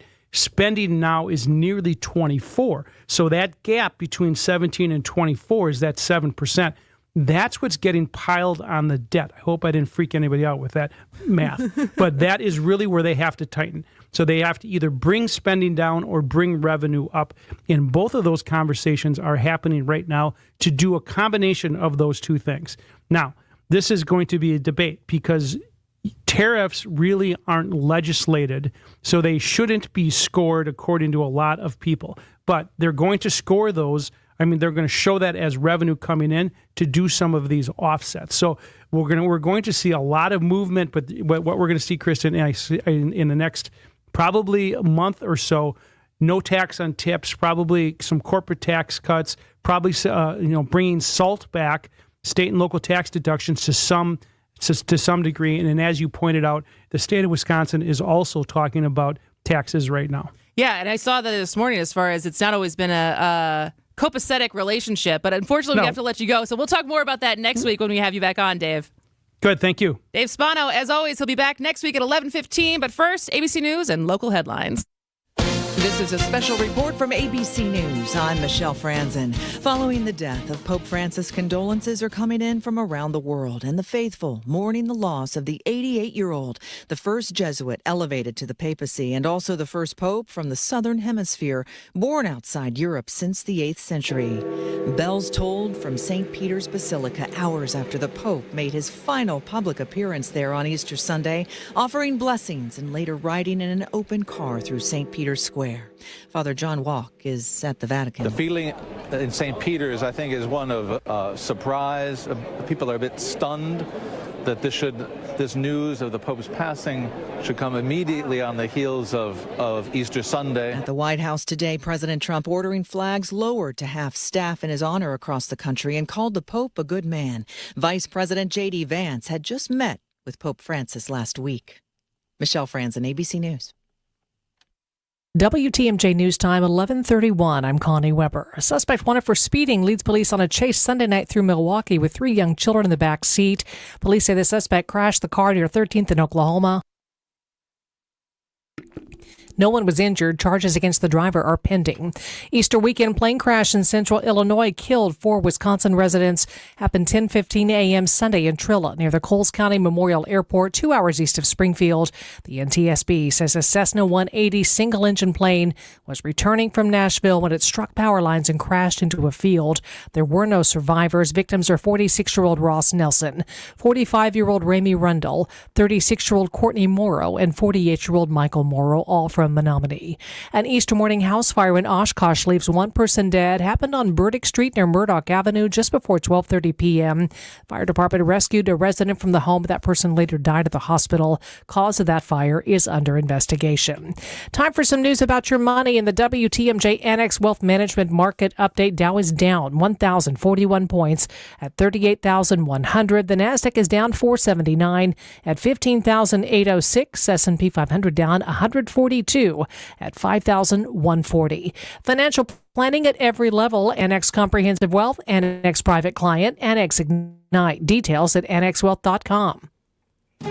Taking a look at the roads now with your WTMJ Time Saver traffic. I-41 at Good Hope Road. The right shoulder there is blocked due to a crash. This is going to be northbound. And also I-94 West, a little over a mile beyond the ramp from Highway 100. We have a disabled vehicle. It is off left. Here's your WTMJ 5-day forecast. Isolated showers early this morning, then windy this afternoon. Maybe some sunshine later on. A high of 54. Clear overnight, not quite as windy with a low of 39. Chance of midday showers, maybe even a thunderstorm tomorrow. Highs 53 lakeside, 60 inland. Isolated showers possible Wednesday and Thursday. Highs both days around 60 lakeside, upper 60s inland. And then partly cloudy Friday with a chance of showers and a high of 60 on Friday. Right now we're at 47 degrees in Milwaukee. I'm Connie Weber. Outdoor Living Unlimited, WTMJ News Time, 11:33. Hi, I'm Jean Nemovitz from Bruce's team. The thought of selling your home can feel overwhelming. I often tell our clients, for you, this is like holding your breath, but for us, it's like breathing. Let us guide you through the home selling process with kindness, patience, and genuine care for your well-being. Let us take you from overwhelmed to I can do this. Call us today at 262-242-6177 or visit brucesteam.com. Who doesn't need a seasonal wardrobe update? But who has the cash to always keep their wardrobe updated? Ladies, that's why you shop St. Vincent de Paul. Our women's clothing is always a highlight of our stores, and thrift store prices keep the costs low. It allows you to experiment and also find a hidden gem. St. Vincent de Paul thrift stores on Highway 100 in Layton and Greenfield, 23rd in Lincoln, and 76th and Bradley Road in Milwaukee. Ooh, you're gonna love it, St. Vincent de Paul. A Blaine's Farm and Fleet original story. Sarah, how are you going to do a raised vegetable garden on this tiny condo balcony? Grab that Craftsman drill and let's hang that trellis on the ceiling. We've got the value you need to do things your way. Like all pairs of Skechers, buy one, get one half price. $10 off women's Levi's Red Tab shorts, $39.99. And new Stryker fishing apparel, 20% off. Upside down tomatoes, here we come. Blaine's Farm and Fleet. Being original. Here in Wisconsin, one name is synonymous with fantastic frozen pizza, Palermo's. For almost 60 years, Palermo's has focused on feeding Wisconsin families. And though Palermo's has grown a lot since 1964, they're still family-owned. They're still proud to call Milwaukee home. And they're still committed to making the best frozen pizza possible. From their new and improved rising crust pizzas to their guilt-free Primo thin pies, Palermo's has a delicious slice for every appetite. Find Palermo's in your local grocer's freezer food aisle. Palermo's. Flavor is our family's business.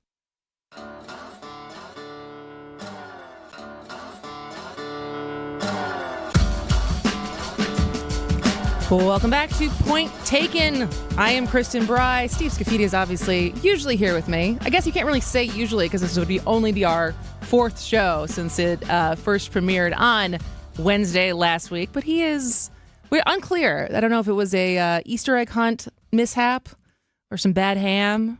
Or maybe it's COVID. Maybe, I don't know. But speaking of COVID, he will be back tomorrow. I don't think it is COVID. This was kind of a Friday news dump that maybe those of us who are chronically online caught, but maybe you did not. But the federal website COVID.gov, which previously linked to information about vaccines, testing, and treatment, now redirects to the White House's lab leak website. The White House on Friday morning launched a new website championing the theory that the coronavirus that caused COVID-19 was a human-made pathogen that leaked from an infectious disease laboratory in China. So this has been a long debate about the origins of COVID. And there's been investigations by federal agencies, global health organizations, congressional committees. And in January, the CIA issued a report concluding that a lab leak was likely, but with, quote, low confidence in that judgment. And the CIA had previously said it did not have enough information to make a determination about where the virus originated. The World Health Organization has said it remains open to all hypotheses, including that the virus spread from animals to people in a Wuhan market. But if you go to the new website, so it's covid.gov, there is not only, they present it as very conclusive. They're very critical of the handling of COVID as far as masks and testing and 6 feet. And it's interesting because I read it, and I think some who've long agreed with this or agreed with the lab leak theory feel very vindicated. And those who still think there's not enough conclusive evidence, or who still believe that the government was right in the protective precautions that they did, considering how many people died, how many people are still dealing with long COVID, probably see this as another political play of having this website. And it made me start thinking, just as far as, and I maybe should have asked Dan and Bill Glauber this when they were here in the first hour, of what we believe now. Because I feel like in a time past, had a White House website come out and said something with such definitive, conclusive rhetoric about anything, it would have been taken as, not with everyone, but most people probably would have taken it as doctrine. It would have been bigger news that the government was putting its weight behind a certain conclusion. And now we live in a world where it's just another polarized position that you read it, and depending on where you personally feel, how you personally feel about the topic, you either feel like the validation that what you thought all along and the research you had been doing is now endorsed by the White House, or you see it as what I see it, as far as we are pushing a certain agenda and a narrative that is even more polarizing. And so I think it ends up just being swept under the rug entirely as a news story, because you just throw your hands up and you're just kind of like, well, this is the Trump administration being the Trump administration, and no one, it doesn't actually add any more weight to the argument because it feels so political. And even more than that, I didn't realize that, and you can educate me as far as why it is a big deal, because that is certainly something. I understand the arguments of how COVID was handled, how much we shut down, the learning loss we've had of so many students, and the debate on those types of laws and regulations and everything that happened, and depending on if you lived in a red state or a blue state, how they fell down from the governor or from your mayor. Like how we dealt with COVID, I understand why people are still angry about it, because there were real life or death ramifications. People who are more immune compromised, angry that there wasn't more precautions. People who lost family members, people who are still dealing with long COVID, angry about the disregard of people's health. And on the other side, people who lost businesses, people whose kids were home, and you can tell the difference as far as how much they lost in their education, are angry about what the shutdowns actually did. That part I understand why there's still emotion over. Call me ignorant, but I don't understand the emotional investment in where COVID came from. And I don't know, like, what, even if this were true, if it came from and I'll be totally honest, it's because I have not gone down COVID theory rabbit holes as far as any part of the population that's very, very attached to the lab leak theory. If someone could explain to me what the ramifications are, so even if what the White House put out on their new website for covid.gov, if it's all true as far as the lab leak theory, what good does that do? Like, why are people celebrating that the White House would back this theory? As far as moving forward, what does that mean for policy? What does that mean for who we trust? If it came from someone eating bat soup, or if it came from a lab leak, and this is a genuine question, what difference does it make going forward? And so it's interesting to me, as far as I saw some people on X and different social media sites celebrating this new website, and I just don't know what for, except for the fact of being able to say, I was right, which sometimes for a lot of people that means that carries a lot of weight. But as far as where does it actually take us, or what does it mean for our health policies, especially our like infectious disease policies going forward, what does this actually mean? So if you have thoughts on that, feel free to shoot me a text, 855-616-1620, because it is gone over my head at least. But when we come back, I think it's not a secret. I've said that I lived in San Francisco for a long time. San Francisco's been kind of the punching bag for a while as far as Democratic policies and how dangerous it's become. Well, car break-ins have actually plummeted. And there is one industry that is really feeling it. And I thought it was interesting because car break-ins not immune in Milwaukee either, and what that could mean for a certain industry in Milwaukee if we were actually to get our act together and reduce how many car windows are broken. So stay with us on Point Taken on WTMJ. Hey, Wisconsin, it's construction season, and the Wisconsin DOT wants to help you safely navigate work zones in your area. Check 511wi.gov or download the free 511 app to see current road work, closures, detours, and camera views on your route. Wherever your travels take you, know before you go with 511wi.gov. That's 511wi.gov. And remember, know before you go. Always park the phone while driving. Sponsored by the Wisconsin DOT. Don't think twice.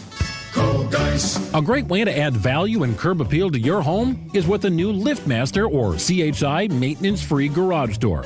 Hey, it's WTMJ's Greg Matzik. A study by Remodelers Magazine reports that the average return on investment is an amazing 82%. Garage doors rank first among all home improvement projects. To see Geiss's huge selection of doors, visit their showroom in Brookfield, or you can also visit their online showroom at geissdoors.com. Geiss has everything from alley doors to custom wood designer doors and everything in between. Remember, for all your garage door needs, you call Geiss at 262-784-4250. That number again, 262-784-4250. It's Geiss. Visit them online at geissdoors.com. Don't think twice. Call Dice. We didn't write the headline, the Wall Street Journal did. The days of set and forget investing just ended for many Americans. Economic uncertainty and global unrest. It's a wake-up call. Standard financial advice is to avoid making rash decisions during market turmoil. But retirement planning isn't a set it and forget it process anymore. That's where Annex Wealth Management comes in. As fee-only fiduciaries, we craft personalized plans that adapt as needed. Annex Comprehensive Wealth, Annex Private Client, Annex Ignite. Head to annexwealth.com and click the Get Started button. Steel walk behind, zero turn, and stand on mowers are built to get the job done. Shop online or at your local Steel dealer. Steel. Let's go mow. Find furniture for life from Ken Michaels Furniture in Brookfield, Greenfield, or downtown Milwaukee.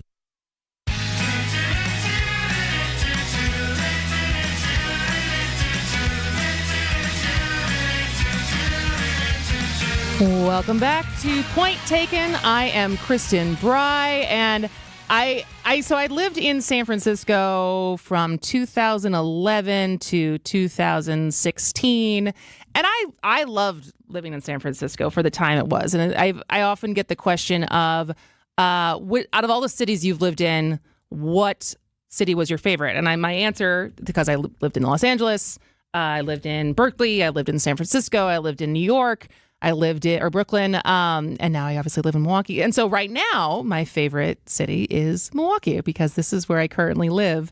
And prior to that, I would say my favorite city was always, it was my favorite. All of those cities were my favorite city until I was ready to move, including San Francisco. And, I think San Francisco these last handful of years has been the punching bag of what democratically run cities can look like. There's been so much as far as the crime there. I know even when I lived there, the Tenderloin, as it is called, it was a neighborhood that was always dealing with poverty and homelessness and drug use and property crime. But apparently, I did not know this because it's been a minute since I got back to San Francisco. But according to the San Francisco Chronicle, car break-ins in the city have plunged from 28,500 in 2017 to 8,500 last year, thanks to a focused police crackdown. Now, 8,500 is still a lot. I don't know how that compares to break-ins in Milwaukee, but it's still a lot. But 28,000 is a whole lot more. But it's interesting because it's one of those things where there's every action has a reaction. And this is not a bad thing, but auto glass shops that serviced cars with glass shattered by thieves are now struggling. So obviously, most people in the city are very happy that smash and grab break-ins are now at a 2-decade low. But garage owners and their staff have been lamenting to the newspaper, to the San Francisco Chronicle, that their phones aren't ringing like they used to. And so one manager said that they used to get as many as 80 calls a day, and now they get around 20. And they stress that they don't want it to go back up. They're not asking oh God, the heyday of criminal activity, if only we could get that back. But they just have to adjust their business. They have to have maybe shorter hours or considering layoffs as their customers decline. And it was just, it caught my eye only because I lived out there and also because it's something in Milwaukee that I think we still deal with as far as if you live in Milwaukee, which I do, the very good advice of do not leave anything in your car. Do not leave your car. I mean, this is probably not something to admit, but in times where I've lived in Milwaukee and we did not have a garage, we just left our car open because we'd leave nothing in the car, but my husband and I would rather leave the car door open for someone to rummage through and see that there was nothing in the car rather than have it locked, have nothing be in the car and still have the window smashed. And then you're on the hook for $300 or $400 to get your window fixed. And it's not even like there was anything to get in there in the first place. What does that mean? The number of thefts for cars in Milwaukee in 2024. I thought you meant a phone number to call. 6,400. What is it? About 6,400. Not far off from, and actually what people forget is that San Francisco as a population is not as big as you think it is. The whole Bay Area, very, very big. But it's a 7-by-7 mile city. And there's less than 1 million people that actually live in San Francisco. And so it's bigger than Milwaukee, the city of Milwaukee, but not as much as you would think compared to, I was just in Chicago over the weekend. Much bigger. When you're driving around downtown Chicago, you're like, oh yeah, this is a much bigger city than Milwaukee. All right, well, let's take another break, and then we'll come back and start wrapping things up on Point Taken on WTMJ. You can search for the biggest bat selection, but I'm here to save you time because the best baseball and softball bat selection in the Midwest is right here at Burkhardt Sporting Goods. We stock just about every bat on the market from all the top manufacturers like Easton, DeMarini, Louisville Slugger, Marucci, and more, and sell them all at the guaranteed lowest prices. So get in here and try a few out in our indoor batting cages. There's no need to look any further because when it comes to bats, if you want it, we got it at Burkhardt Sporting Goods. You can't beat Burkhardt. When you run a team, you want great uniforms, and you know selling spirit wear is vital. That's why Burkhardt Sporting Goods will create a free custom website for you to sell your families and players the coolest spirit wear from Nike and Under Armour, as well as the basics, while helping you fundraise at the same time. We take the hassle out of coordinating your team's apparel and make shopping and buying easy. So when you need awesome spirit wear and uniforms for your organization, you can't beat Burkhardt. You can't beat Burkhardt. Hey, it's Jason Wilde for Excel Custom Decks. I'm the football guy, definitely not the outdoor home projects guy. So when it comes to things like deck building, Excel Custom Decks is the true go-to expert. Family owned and operated, Excel Custom Decks uses the finest materials and products and combines that with superior craftsmanship. If you want your outdoor area to shine this summer, contact Excel Custom Decks now. Whatever you dream up for that perfect deck, pergola, or outdoor kitchen, Rob and his family can build it. Excel Custom Decks, decking excellence by design. Visit excelcustomdecks.com today. Great impressions will exceed your expectations. Great impressions, perceptions, everything. At Great Impressions Graphics and Printing, they've been proudly serving the community for over 26 years. From their location at the corner of 54th and Burleigh in Milwaukee, their dedication to quality and customer satisfaction has made them a trusted name in printing and design. Great Impressions offer a wide range of services, including banners, posters, yard signs, business cards, programs, and postcards. Plus, they specialize in custom apparel printing, perfect for family reunions, sports outings, business promotions, and more. For your next project, visit greatimpress.com. That's greatimpress.com. Great Impressions. They're here when you need them. Great impressions, perceptions, everything. Historic Fox & Hound Supper Club gift cards make perfect year-round birthday, anniversary, and thank you gifts. With the buy one dinner, get one free offer, it's like getting a free gift card. Order online at foxandhoundsrestaurant.com and enjoy your free dinner. Wherever you are in Wisconsin, there's a free and confidential Aging and Disability Resource Center, ADRC, or Tribal Partner Agency. We're here for older adults, adults with disabilities, and your families. ADRCs are a bridge to support for benefits and financial assistance, transportation, in-home care, and more. Get to know your local ADRC and connect with resources today. Call toll-free 1-844-WIS-ADRC or go to findmyadrc.org. Paid for by the Wisconsin Department of Health Services. WTMJ, W277CV, and WKTI HD2 Milwaukee from the Annex Wealth Management Studios. This is News Radio WTMJ, a Good Karma brand station.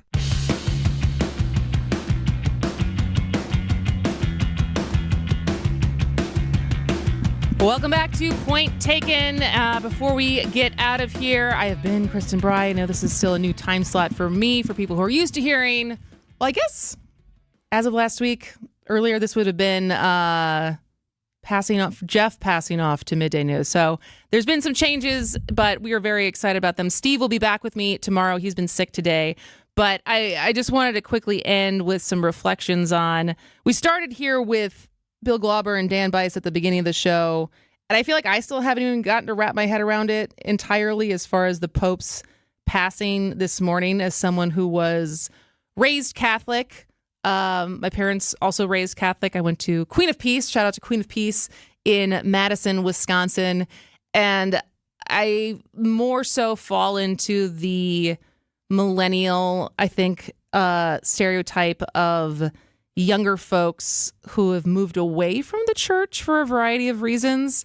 But it's been interesting as far as I've gotten older, as I have my daughter, who is now a year and a half, of trying to navigate what we want to do with religion when it comes to her. And we haven't fully decided yet, but it's something I didn't really think about for a long time until I became a mom.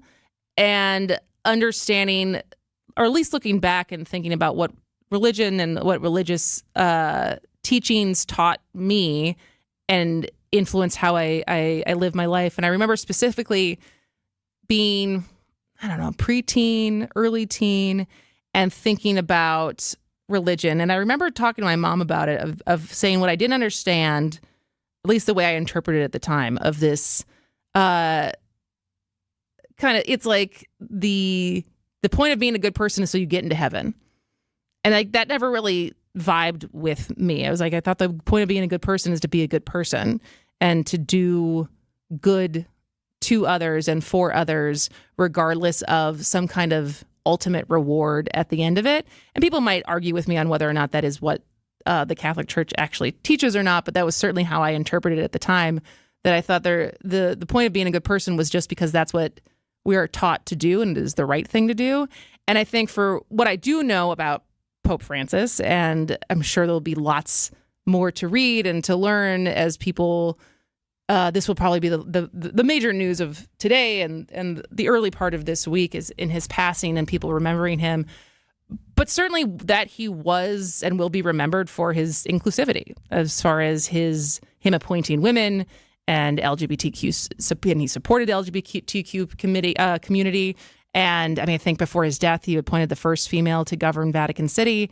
And to me, that still makes me think of what it is when I think of Jesus and when I think of being good to all and being kind to all and being inclusive. And so at least as we end today's show, thinking about if that is the legacy that Pope Francis left, that is something that I can certainly get on board with. So with that, Wisconsin's Midday News is next, and Steve and I will be back tomorrow, bright and early at 10 a.m. Hi, I'm Tony Drake from Drake & Associates. One of the biggest questions retirees face is when should I take Social Security? Should you claim it